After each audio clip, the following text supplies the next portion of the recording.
It's a must-win game for Vidit Gujrathi because in the first game of the Rapid 25 plus 10, he lost it against Matthias Bluebaum. Now he has to strike with the white pieces and it's not going to be easy. He opens the game with 1 e4. The clock did not start.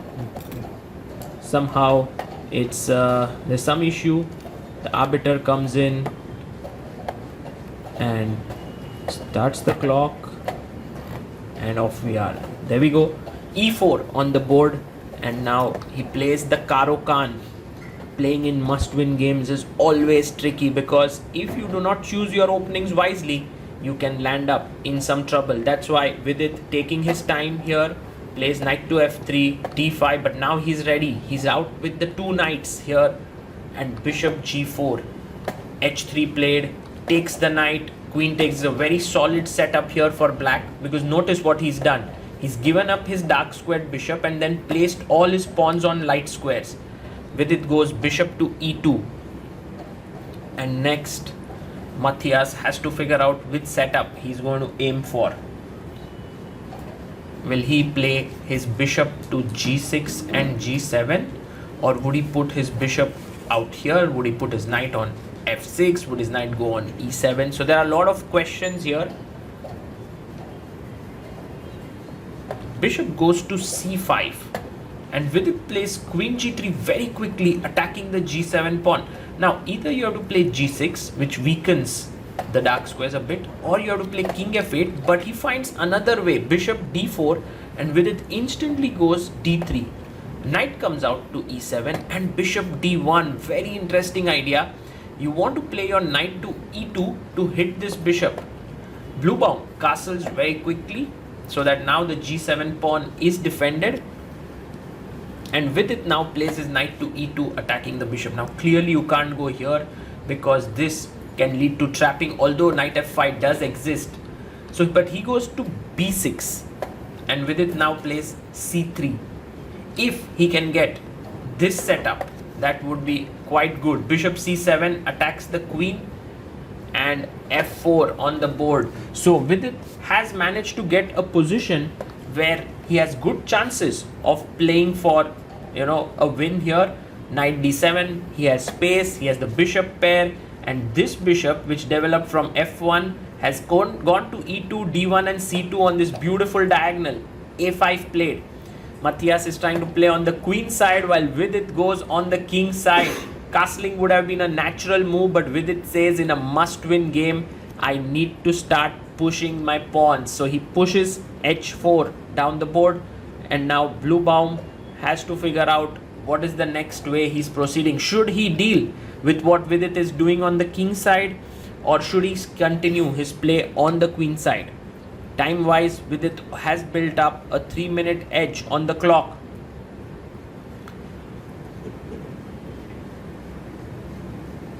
Where do you go next? Here is the question. There are some ideas like to take here and push your pawn to f5, but that would be a bit too committal there.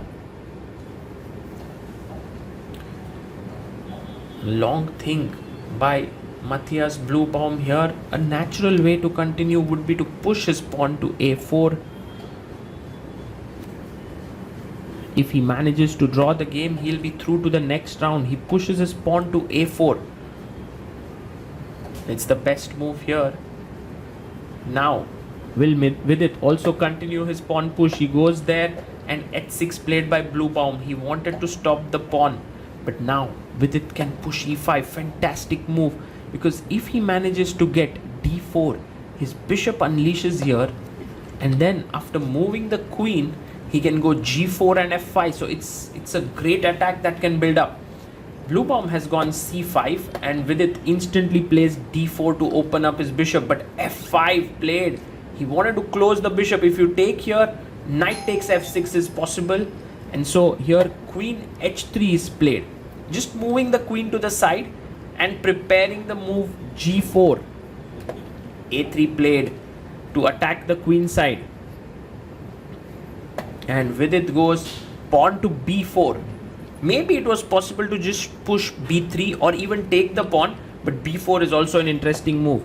Matthias says, Vidit, you've done this, but you weakened your c4 square. So now I can jump in with my knight here. And he does it. He jumps in, and notice how he's kept his knight on e7 so that whenever Vidit goes g4, the knight protects the f5 pawn. This is looking a bit scary. Oh, Vidit chops off a pawn. They call him the greedy Vidi for a reason. He's very greedy. With the support of the queen, he's taken it, and the bishop comes back. Knight goes to c6, but this is a mistake. He should have gone b5 here. But with knight c6, b5 has come in. That's a fantastic move. The point is, if you go knight b4, bishop is coming out here, but there's a check. But does this check even matter? You can just go king f2. The king would be very well placed here on f2, but with it goes king d1. Very surprising move. He places his king in a dangerous spot, and the rooks are not connected because of this. Knight goes back to e7. The position still very complicated. White is a pawn up, but his king on d1 is not safe. a4 played. How do you get rid of this knight here is the question. And Matthias goes queen c7. He might be wanting to bring his rook to c8 or the other rook to c8 here to put pressure down the c file. And he plays his queen to d3. Interesting. Whenever you place your king and queen here and the knight is here, you can notice that there's a fork. But currently the bishop is protecting that square. But it seems like Matthias Bluebaum has seen something interesting. He goes bishop d2. Quite a surprising move. And now, of course, if you take here, there is knight b2 check, and with it would be worse. So he goes bishop a3 and puts his bishop here. If you take on a3, he's very happy to get rid of that knight, pesky knight there. Bishop b4 attacking. If you take here, there's knight b2. So Bluebaum all ready for a draw. If you come here, bishop d2 again. That's what has happened. They have repeated this position. Of course, with it doesn't want to repeat it again. Rook a2, that's a good move. He's taken control of the b2 square, and he's still very much better. Bishop takes on c1. Now you want to take back with the knight. The knight would then go to b3 and maybe eventually to c5 to put pressure on the weakened e6 pawn. That's what he does. Knight takes on c1. Here rook takes a4 is still not possible because I'll take with the bishop, not with the rook, because then there's a fork. But taking with the bishop is fine. Now 11 minutes 56 seconds for Vidit, 12 minutes 45 seconds for Matthias. He goes rook f to c8. At some point, White has to figure out what is he doing with his extra pawn. But first, it's a good idea to consolidate his position. King e2 makes a lot of sense. Queen comes to a5. The queen is looking to enter somewhere. Knight b3 played, attacking the queen. If you go queen b4, trying to enter here, then the knight jumps to c5, attacking here. So he goes queen d8. And now look at his threat.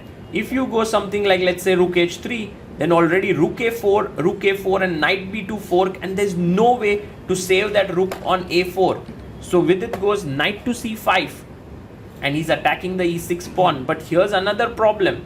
After b6, if you take here, queen d7, the knight is trapped, and that's exactly what Matthias does. He asks Vidit, where do you want to go with your knight? You can't take on e6 anymore. And Vidit jumps on a6, which is a logical thing to do. And Matthias now goes for a tactical sort of a move, knight c6, but it's a bad move because now you can take, pawn takes, rook takes, and here White has a super strong move at his disposal. Can Vidit find this entire combination? He takes it first on c6, and after rook takes a6, find this amazing move, g4. Beautiful move by Vidit, opening up this diagonal. This was a very powerful strike.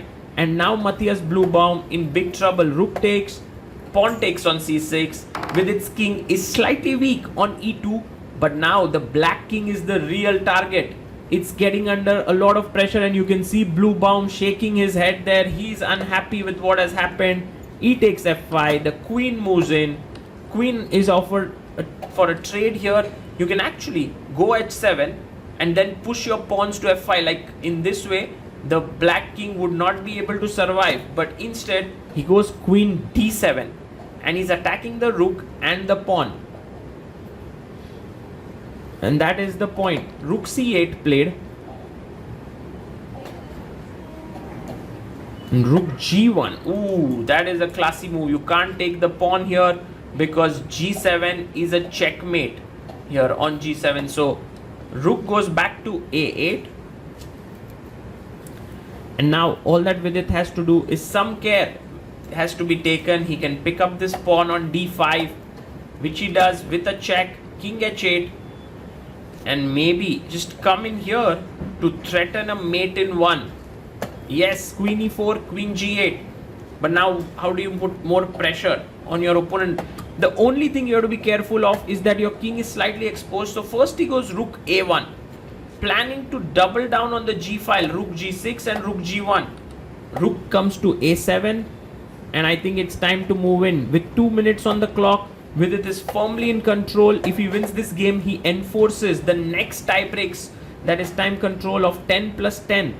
But if he manages to lose or draw this, he's out of the tournament. Under such pressure, he's managed to play really well.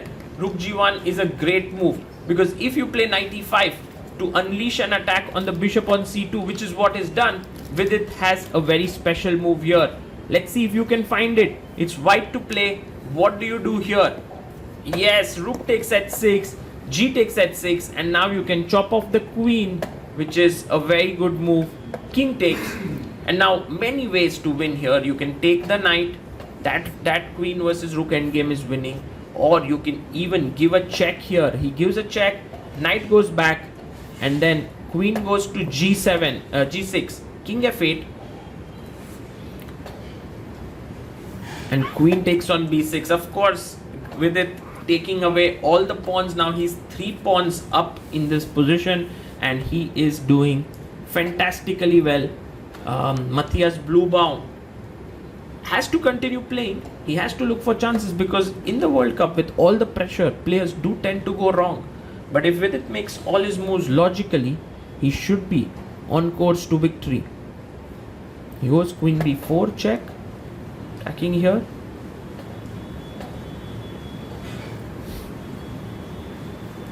And now knight comes to d6. The knight is blocking this path, and king to d3. King comes up. How do you break through is the question. Queen e1. Nice move. He brings his queen from the other side. King d8. But now you can't move your queen inside here, because there's rook c3 check, and there are problems with the bishop. So he pushes his pawn to a5, and that's the thing about converting winning positions. You don't need to rush, you don't need to make threats all the time. You can just improve your position bit by bit, and things will fall apart for your opponent. Rook a6 played by Matthias, and now we can move in with our queen. Vidit goes queen e5, and defending the pawn here, he's all ready to give some checks. Rook b8,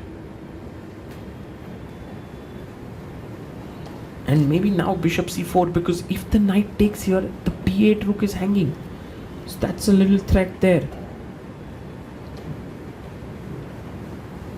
Yes, he finds it. Bishop c4, good move. And if you move your rook away from the 6th rank, then the knight is hanging, so you have to go rook c6. There's no other move. Yes, you go rook c6, and now d5 is a very interesting move, because if you take with the knight, your rook here on b8 is hanging. He finds d5, and if you take with the rook, then after queen takes d6 check, you can pick up the rook, and knight takes c4, but queen takes b8 hangs, rook c8, and now Vidit can simply take the rook. He takes it, and next move he takes the knight. Handshake by his opponent. Vidit has managed to win, equalizes the score, and is not out of the World Cup. The things will move to 10 plus 10 rapid, and this was a great victory for Vidit in a must-win situation. Such games are always filled with high pressure, and Vidit managed to show that he is very strong even under crunch situations.